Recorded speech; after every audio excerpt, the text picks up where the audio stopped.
Welcome, everyone. Welcome to the Growth Unfiltered Show. I'm really excited to kick off the first edition of our brand new roundtable with our two guests here. Brian Graf, the one and only first fractional CMO at Kalungi, that's been with us for the past 7 years and has a tremendous amount of experience leading go-to-market and marketing for B2B SaaS companies, probably more than 20 at this point, and will share his fair share of experience and opinion on some of the news of the week and one that we've decided to talk about. And we also have Welcome here that has been a tremendous addition to the Kalungi team for just about close to 3 years now. Also led marketing and go-to-market for multiple B2B SaaS, and we'll have some key snippet of wisdom for anything AI related and anything forward-looking AI-powered GTM. So really excited about the conversation. We'll kick off with a quick roundtable about what we believe are interesting news this month so far, and then we'll deep dive into what we thought was the most interesting take from ClickUp, a close to $4 billion company that just decided to swap its entire 50 people marketing team and replace it with one CMO powered by, they self-claim 3,000 AI agents, but we'll say an army of AI agents. So really excited about the chat today, and let's get going. Thanks for having us on. Happy to be here. Mm-hmm. Yeah, it's going to be fun. Let's see. Today, I wanted to kick us off with what I thought was the most interesting illustration of how much money is put into this AI race and AI adoption. And for the first time in forever, at least as long as I can remember, last quarter, no one but Google reported negative revenue and claim 1 billion monthly users for Gemini, which is super interesting. And I would love to get your take, guys, on what is going on. Is Google paying billions of dollars to actually protect its PPC and search results? Wait, did you say 1 billion active users? Yeah, that's what the news says. 1 billion. Man.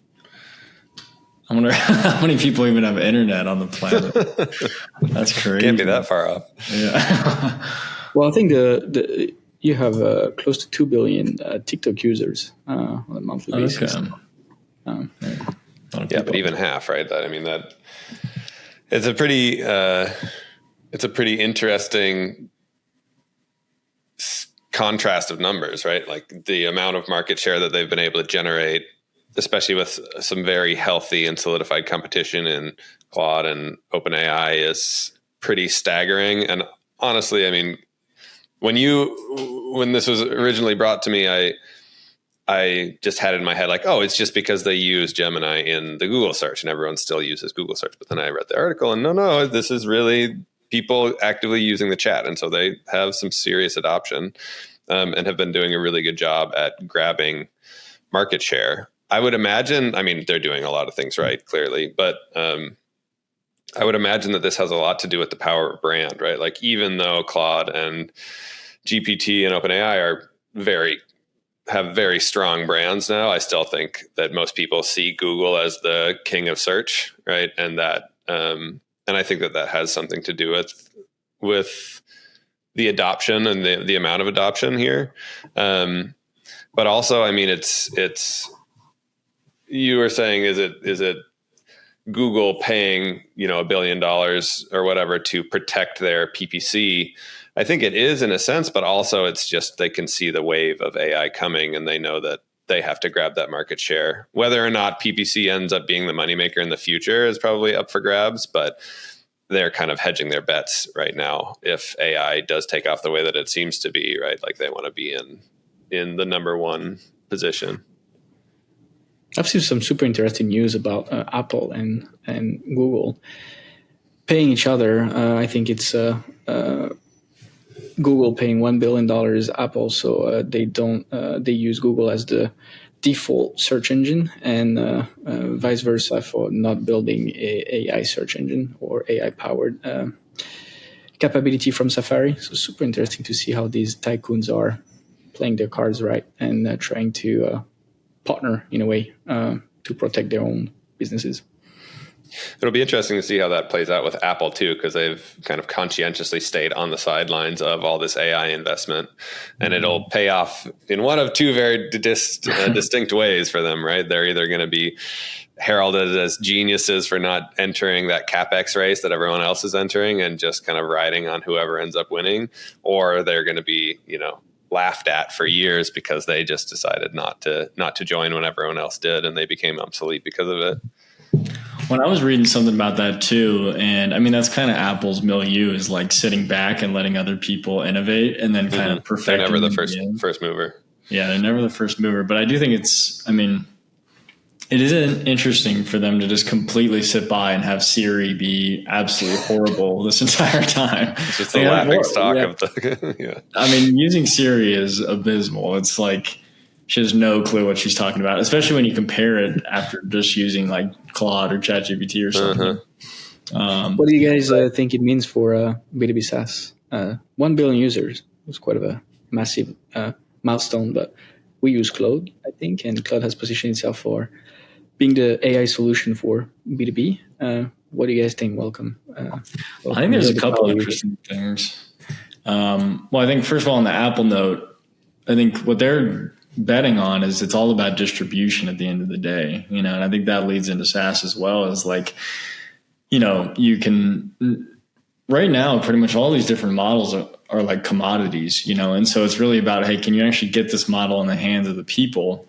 And I think Apple knows everyone's going to be using these models on Apple devices, and so I think that also hits on the SaaS point. But I think an interesting point is that, MCPs and the absolute explosion of the use of MCPs in places like Claude and ChatGPT has kind of made it to a point where a lot of softwares you don't even need to log into anymore, and I think that that's going to be a pretty massive change in the software industry over the coming years, where you can interact with it with this more commoditized models and then utilize like the actual specialized software of different companies straight in the model.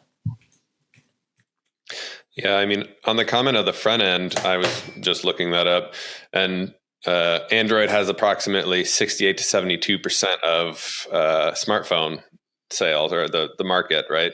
And so technically they own the front end, not Apple, but Apple has a chokehold on like their users aren't going anywhere, right? And so the United States as well. Yeah, in the US, 100%. And so they can, to your point, be gatekeep there and have a very healthy position. Yeah, I mean, welcome to your point on the front end side of things. I do see a world where, SaaS, I feel like there's all this talk about the death of SaaS because of AI and everything. And I don't think I believe that. And it sounds like we're going to be talking about that in depth in the future, but I do see it shifting, right, to where maybe the front end portion of SaaS is no longer relevant or much less relevant, right? But there's still plenty of money to be made, right? You can think about every tool that I feel like I'm adding 3 tools a week via MCP to my Claude. All of those tools will, if you use them enough, they're going to get a healthy portion of revenue from their users, right? So it's just the model changing. I think what I'm most interested to see is when inevitably the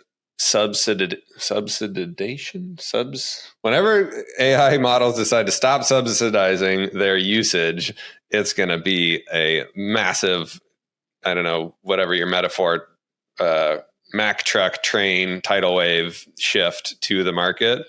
And what I see right now is that so many businesses are either AI first, right, and their product is AI, or they are massively shifting the way that they do business to use AI. And whenever these companies decide to just flip that switch, it's going to just upend people's businesses' balance sheets, right? And it will maybe potentially just put thousands of businesses out of business, but it will massively change the way that that cost structure works, and that's just going to be a huge shift in the market. Yeah, I think that's the perfect transition into one of the other news. Since we're talking about the tech tycoons, last Monday, Mark Zuckerberg just published a manifesto about personal AI and what he calls the personal superintelligence systems that Meta is going to re-embody. And I'd say that Llama had a very different positioning since the beginning of, at least the model is positioned very different than what the other guys are doing. And I wonder, what do you guys think? Is it just, our friend Zuck removing his VR goggles and actually focusing onto AI? Or, you guys think this is pretty serious and Meta is going to be pushing the envelope even harder? It's funny. I literally forgot about the metaverse until you just said that. I was going to bring that up too. The entire reason they changed the name of their company. That is wild. I heard they were also shutting that down, like the whole metaverse side of things. So that's kind of interesting. But yeah, I think the Llama approach is very interesting. I mean, they're definitely going for more of like the developer side of things. I think, one thing is, he's clearly not in like the big three of the AI race. You pretty much have Google, Anthropic, ChatGPT. And actually, based on our conversation just a minute ago, I looked up how many active users ChatGPT and Claude have. And this is kind of wild because ChatGPT has 1 billion monthly active users and Claude has 56 million. But Anthropic is valued at, what did it say, 965 billion, and ChatGPT is 852. I don't know. I got to look up the numbers for Llama as well. But it's the power of niching down. Yeah, for real. And insane credit limitation. Yeah, that's where the credit limitations really come in. Yeah. Well, yeah, I feel like. Go ahead. No, I just feel like that is just Claude actually having a good monetization model and having, with Claude Code and them aligning themselves with business like B2B so well, people are much more willing to pay, I feel like, those higher subscription limits and go after usage-based pricing versus, GPT on a more individual, personal level, much less willing to pay, I would imagine. Yeah, and I think also the capability, the computing power capability is going to enter into the mix at some point. Right? We've seen how much Elon Musk has been focusing on building the capability to deploy Grok, right? And they're very different go-to-market initiatives in the way the solution is deployed and adoption is pursued, which also led me to a very interesting news about AI creation and watermarking. Any creatives that are populated by Claude, and once again, I think Claude is leading the way with adding the watermarks, or potentially adding the watermarks in the EU and potentially across the globe, by having that outstanding ethics about the risk associated to such a rapid adoption of a technology that we are not 100% sure how much control or how much impact it will have into society. And I was wondering what you guys think about that news. Is it just Claude trying to be outstanding ethically, or is it just Claude giving an opportunity to others to become the default solution, like a Grok or a Gemini, because they don't have the watermarks? What do you guys think? Yeah, I think that's interesting, because I feel like there will always be workarounds for things like that, but at the end of the day, it probably is for the best, especially for there's already so many issues with misinformation and news. And you can see an AI generated video and genuinely think it's real nowadays, So I mean, even to a trained eye, it's getting pretty difficult to tell, which could be quite scary, especially when the media like can sway public opinion so hard, so if the media picks something up and genuinely thinks it's real and then shares it to everyone, I think that can be a huge issue going forward. But yeah, I'm interested to see the applications and like the ramifications of like when they actually, you might get dinged or get reduced impressions on something, and also the extent of it. Like, how will they be able to tell in every single platform when you copy and paste text into it? I don't know. Yeah, I mean, I feel like overall it's a win, right? I feel like maybe not every time, but Claude has been presented with a few opportunities to kind of like take the moral high road, and they've, I feel like, pretty consistently done it. I feel like this is one of those examples.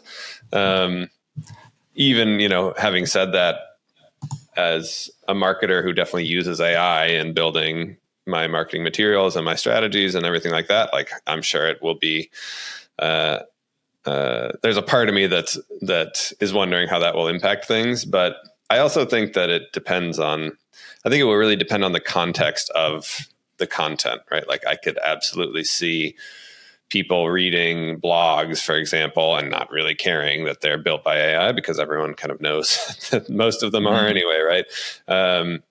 But for, like people consuming information and what they think is fact, then yeah, it's probably really important to flag that. So I think the public good outweighs any kind of inconvenience that I as a marketer might have. But it will be interesting, right? To your point, Welcome. I'm like, every time that something like this happens, there will be a dozen workarounds, but especially in the age of AI. But I appreciate Claude's attempt at, putting some order into this very chaotic landscape around misinformation and trust.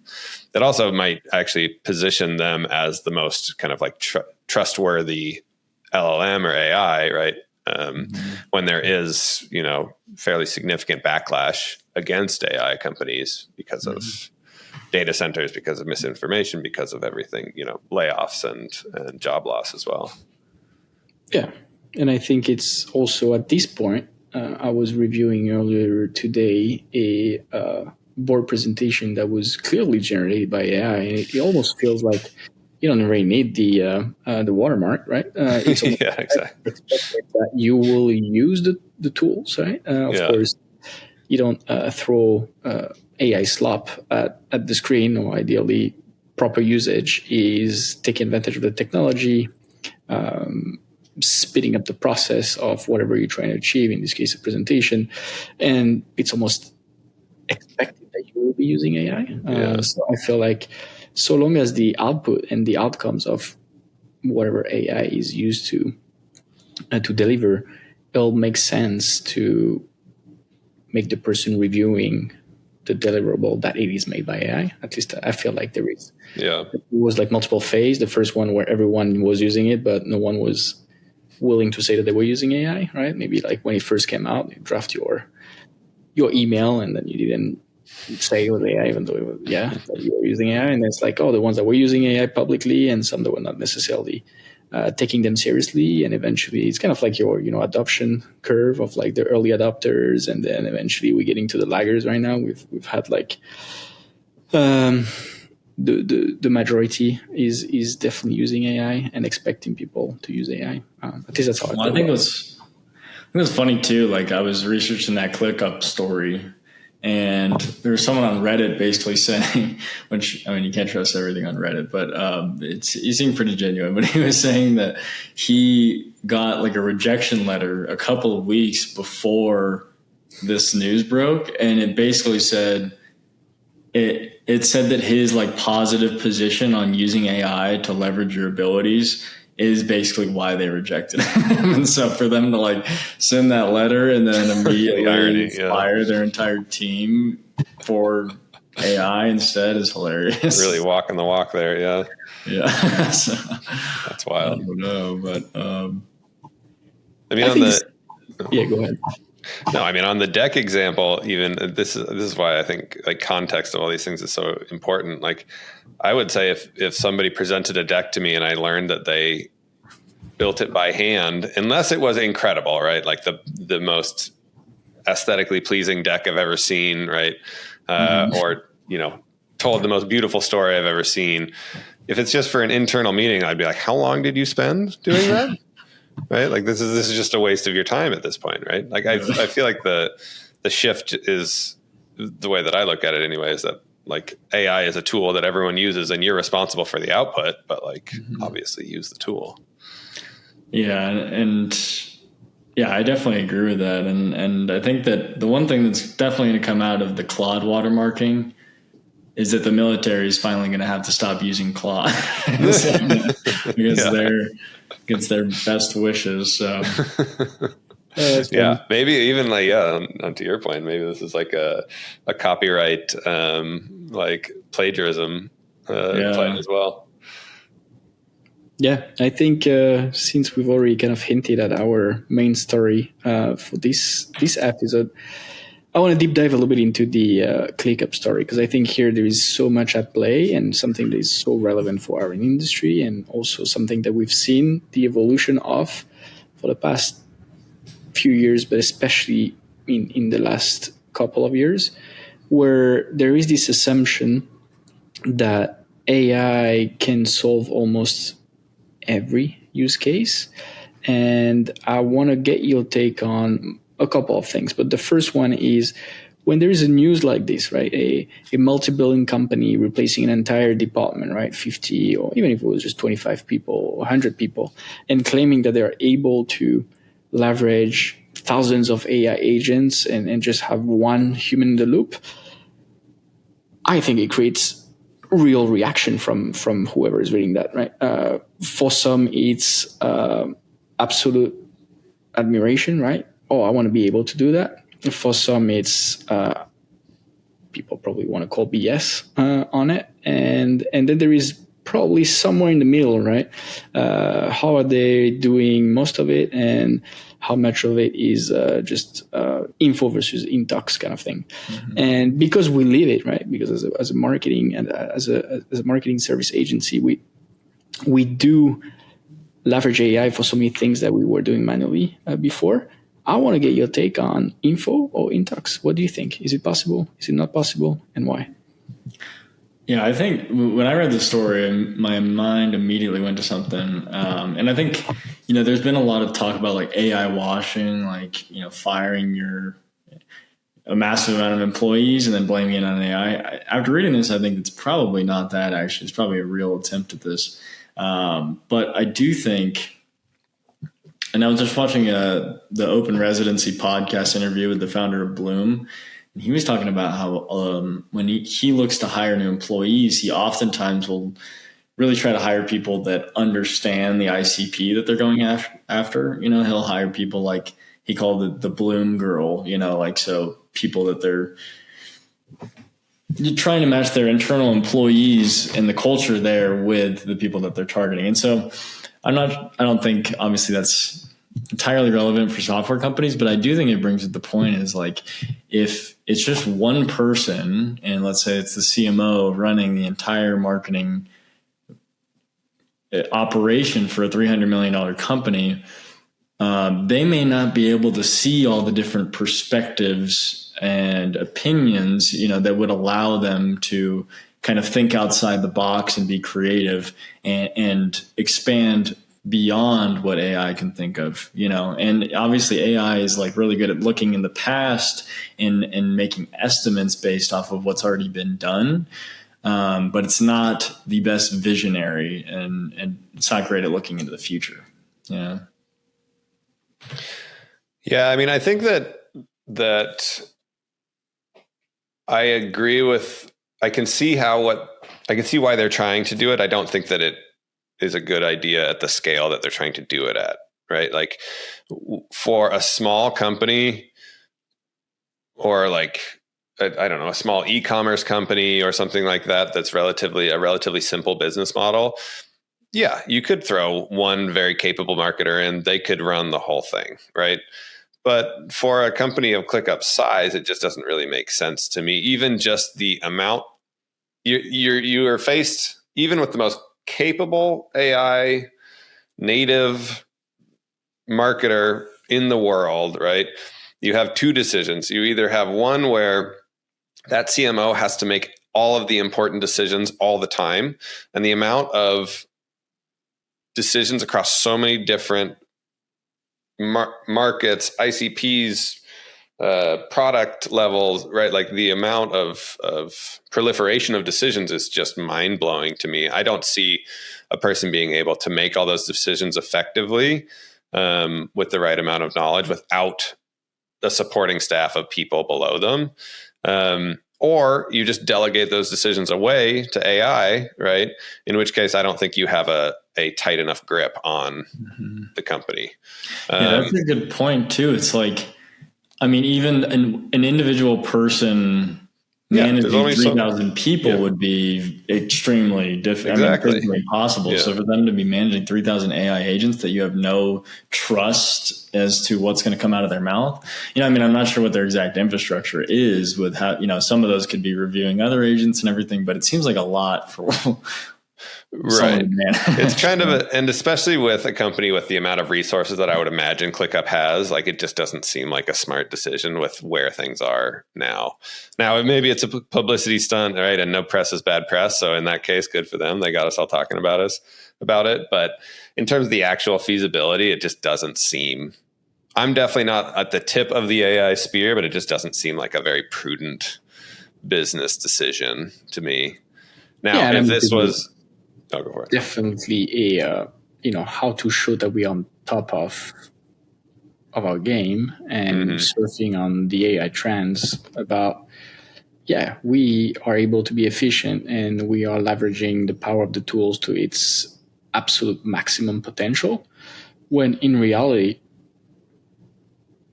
it is a bit of a gamble, right? And as you guys mentioned, whether or not you manage people or agents, right? Considering that agents are just other employees, but maybe not human employees, the amount of oversight is just way too large, right? So I think, especially for us, I would love for you guys to discuss a little bit maybe how we structure the way that we delegate to AI versus the work that we still delegate to humans. How would could you walk someone through how we do it and why we think, therefore, there are some real limitations still to this point on completely offloading the entirety of a marketing department or an entire department, regardless if it was marketing or not. Yeah, I mean, I was kind of talking about this the other day, but I think that, any task or any output that you're looking to accomplish, it can be broken down into steps. And so I think that there are steps within different workflows and different tasks that can be delegated to AI or increased in efficiency as a result of implementing AI. But I think that oftentimes there are also compatible steps and areas where human intuition, human judgment, experience, being able to look into the future and have visions, for the future. I think that's where humans can really, insert human ability in that, what AI isn't the best at. And if you look into the technology of how AI works, it's always looking for the average, it's looking for the mean as to what the next word is going to be based on, the precedent data. And so, I think it's great at really executing. If you have a really good operator utilizing it, you'll notice that they can get a lot more out of it than a poor operator. And so I think that if you're looking at the, what and how of the actual execution, then, the how can obviously be delegated a lot more to the AI, but the what and the actual strategy and the planning behind it, I think a lot of times needs to come down to a human. At least for now. At least for now. Yeah, I mean, I feel like it'd be interesting to see the difference between like your style and my style. Welcome. But for me, I think could I run the majority of my marketing through AI without a team? Probably, if I really needed to. But I really value the specialty and the knowledge that my team has. Right, like I have a content lead who also, by the way, uses a ton of AI for her work. But I really enjoy being able to have that expert on my team, right? So that I don't have to use my valuable minutes and, brain power rapidly shrinking and distracted, right, as it is, to solve those problems. Same thing with like the rev ops side of things, right? Like I could do that, but I would much rather spend my time focusing on strategy, right, and getting alignment within the companies that I'm working with. So there are some, and there are all those influencers out there on the web that show you how to kind of one-man band a marketing department. And I think it, like I was saying earlier, it absolutely works for small businesses. If you were to try to get out off the ground with a highly capable marketer, you absolutely could do it. But even Antoine, you and I talked with a company last week that, has gotten to something like $5 million in revenue, just got a sizable investment due to, the revenue that they've already acquired and the marketing they've been able to get off the ground. But they were reaching out to us for a reason, because they had a competent marketer, they had a solid head of revenue, but they were tapped out from a bandwidth perspective, even with AI, right? So there are. I think there is the AI, right? Exactly what you're saying. They tapped out on a capability and capacity of bandwidth, but also on a knowledge perspective, very much aligned with what you're saying about your content lead, right? Who else is going to be on top of what's new, right? If you have these agents just working and then within the next couple of months, they're going to be outdated, who else is going to be able to update them and make sure that they are still top notch? Because this technology is moving so fast that what is good today might be outdated in a couple of weeks and will be outdated in a month or two for sure. And so how do you stay on top of all these things if you just completely delegate everything to machines, or if you anticipate that the machine is learning from what the machine's output was? It becomes a little harder to believe that you can stay on top of the right trends and the right things to do. Yeah, and I think on the topic of delegation too, it's like, the best practice with delegating is obviously you'd want to give tasks, obviously, to take things off of your plate, but also to give them to someone who's better than you at that specific task, And so I think that's where AI can really shine, is like allowing you to invest your valuable time and energy into your superpowers and what you're really good at doing with your time, and taking, really time intensive tasks off your plate. But if you are, delegating things that you should be doing yourself, that's probably you're trying to delegate your superpowers. That's probably not the best idea.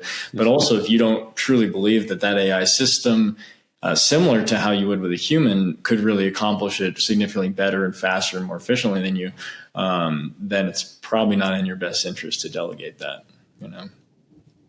Yeah.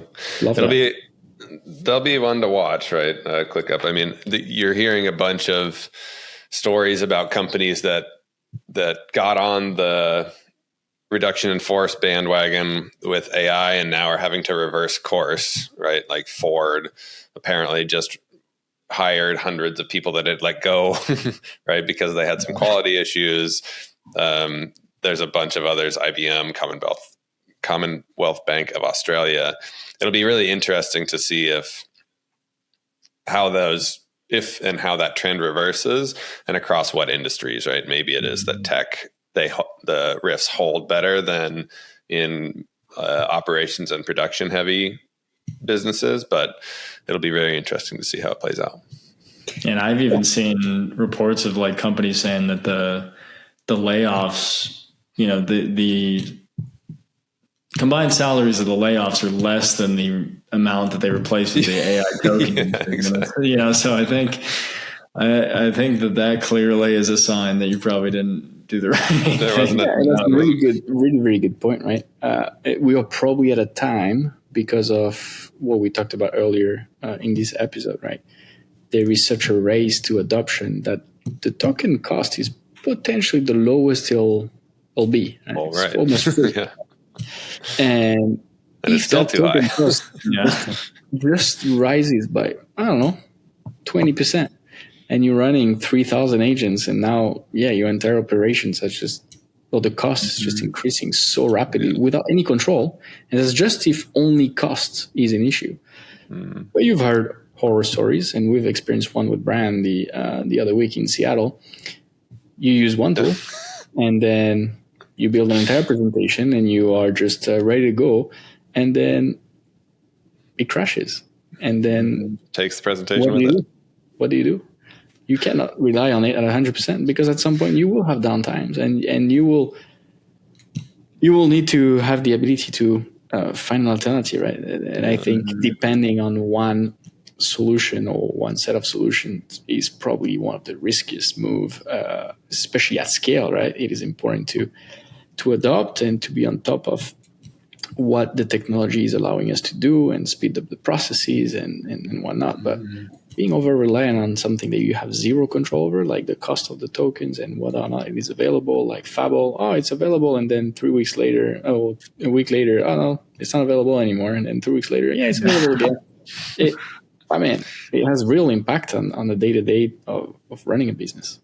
I say it's point that I didn't really even think about that. Like completely, like let's say the majority of your workforce is AI, like some sort of Claude infrastructure, and then they rip it away or rack up the prices. You're left sitting there with the bill. So that's interesting. And the kind of the overload, right? It's extremely challenging to know which model to use for what. Most of the time, by default, you probably want to use the most powerful model. It makes zero sense to pay for the equivalent of a PhD researcher when you are trying to, correct misspelled words.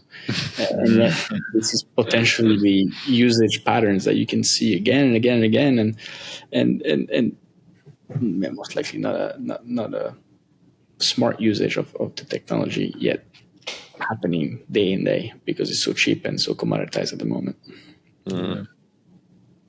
I do think to bring it back to like an individual marketer or somebody thinking about how this applies to them, I think like it is a regardless of how far-fetched it is, it's a good reminder for people to really figure out how to use this for themselves, because it is an illustration of how people who are not AI enabled will get displaced and continue to get displaced, talking about all the risks, while somebody who is very fluent in AI and knows how to apply it the right way and is a generalist, to Welcome's point, right, can really thrive.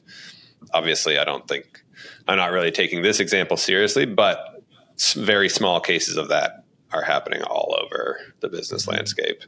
And so it's really important for you to stay on top of all this, even though it can feel like a full-time job to keep up. Yeah.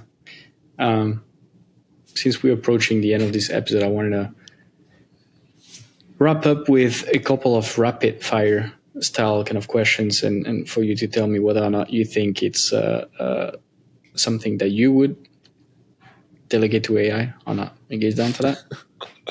That's fun. Sure. Okay. All right. Setting up your HubSpot instance. AI, human? AI. Right, AI, but AI. Welcome. Yeah. All right. Library of creatives for your ads. AI or human? I say 50-50. You kind of got to like plan out the ads, and then kind of use the AI for execution, I would say. Yeah, I kind of want to give a non-answer to that too. I think it depends. If I were a small business, I'd probably lean AI.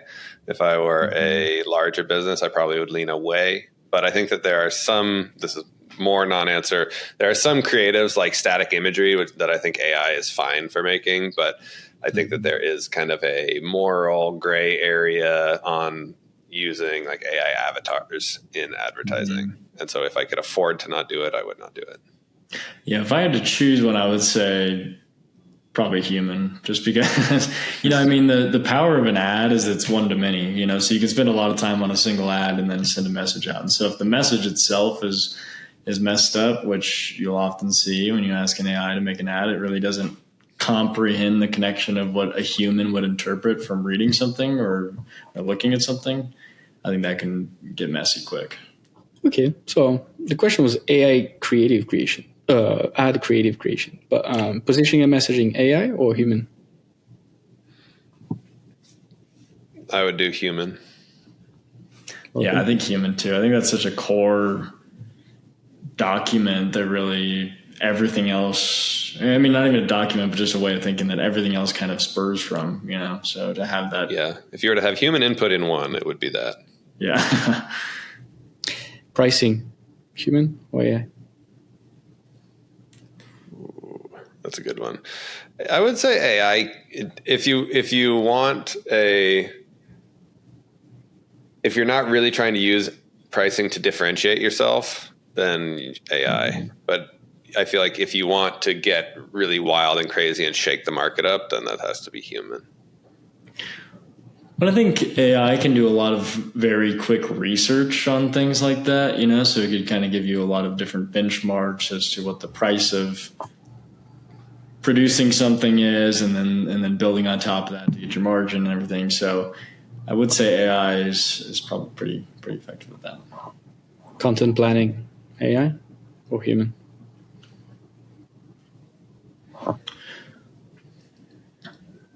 I saw the founder of Backlinko. He made a post about this. I don't know. Have you guys ever heard of him? Backlinko. Mm-hmm. Is a new company now, but he was kind of a pioneer of SEO and backlinks.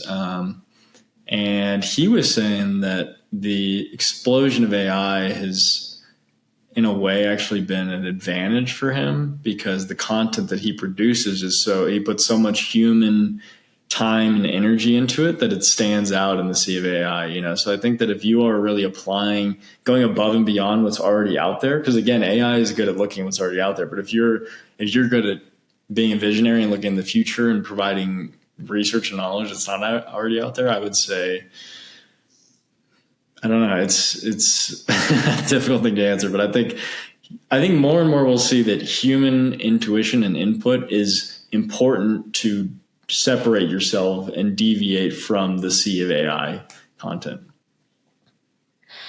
Bit of a non-answer. I'd probably do both, right? Like the base, the like blocking and tackling of getting the keywords and a lot of the topics, I think easily done with AI, but where, to Welcome's point, where you're really going to differentiate and stand out and communicate with the market will be through customer interviews, talking with people, your knowledge and intuition about the market, and to Welcome's point, like that extra added value that doesn't exist yet. Yeah. And another thing there, it's like, what is the purpose of you actually having a new piece of content when someone can already search on AI, So it's to add something new that the AI doesn't have access to, or, so I think that proprietary data and information will continue to be really valuable. I don't know how you're going to protect it from AI, but I think it's going to be a continuous battle of getting a little bit more information than AI and a new perspective. That's another thing, like opinions, AI doesn't have opinions, it just states things. So having a stance, I think, is very powerful. Running an entire marketing department, AI or human?